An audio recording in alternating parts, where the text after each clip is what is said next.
someone other than yourself. That person gave you free will and autonomy to do everything you want to do, whenever you want to do it. And because of that freedom, we screwed up. And then because of that, he said, oh, number 3, I have to fix it. So then he came as a man, Jesus, and he fulfilled our role so that we can be brought back to right standing with him, as if we've never messed up. But the world that we are living in didn't get sorted.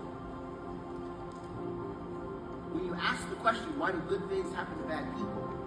One theologian says it this way: that's only happened one time, and he volunteered for it, and his name was Jesus. Because there's only ever been one person that was actually good. Amen. And the reason we experience people dying, and experience depression, and experience cancer, and experience loss, and experience heartbreak, the reason we experience is not because God put bad things on us. It's because we brought pain and suffering into the world when we disobeyed him in the beginning. And he sorted our souls first. And then there's a day coming that he will sort the world. So we are living in the in-between. So the reason we have to surrender is because we have to stop holding on to something that was never promised. And it doesn't mean that life is all bad. It just means life is not all good.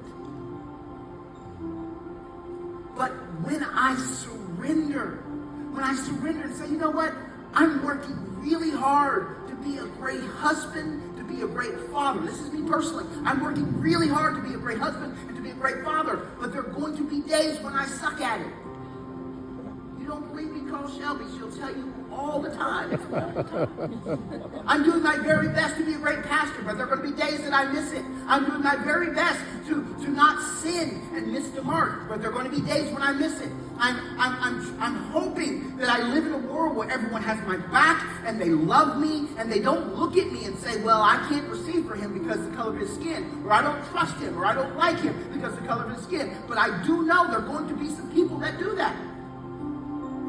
I hope that my finances are always sorted and great, and I retire and I get a lake house so me and Arlo can go fishing. But the odds are against me, people. The odds are against me on the lake house. But I can say, but God, because of what you've done for my soul, and this life is not the end of it, I can release all of those things to you, and you just do with them what you will. And whatever you do, however you show up, I trust you because you love me and you put me here, and I'm hanging on to you. My life is in you, not in the stuff, not in the people. My life is in him. Is anybody in the building?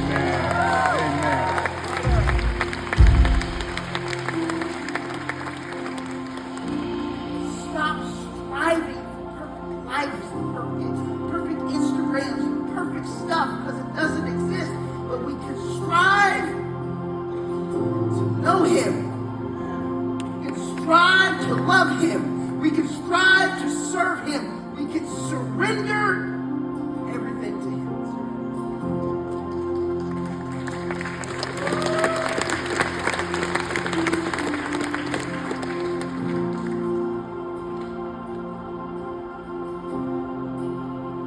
After all,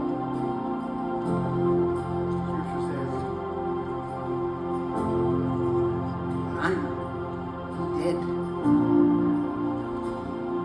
and it's Christ who lives in me, and he's actually if you call me on Monday, I'm going to say, I'm sorry, the old Taylor can't answer the phone. That was too old. I knew I should have tried that. Will you surrender?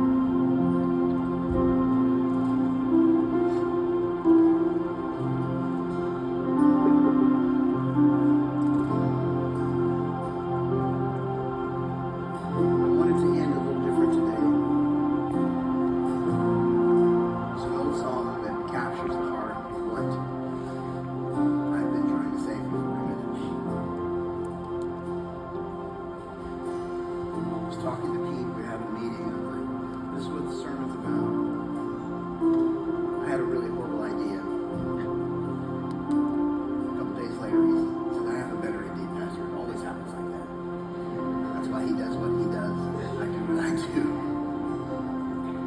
He said, do you remember this song? I said, how can I forget it? So I'm going to ask you all across the room to stand to your feet.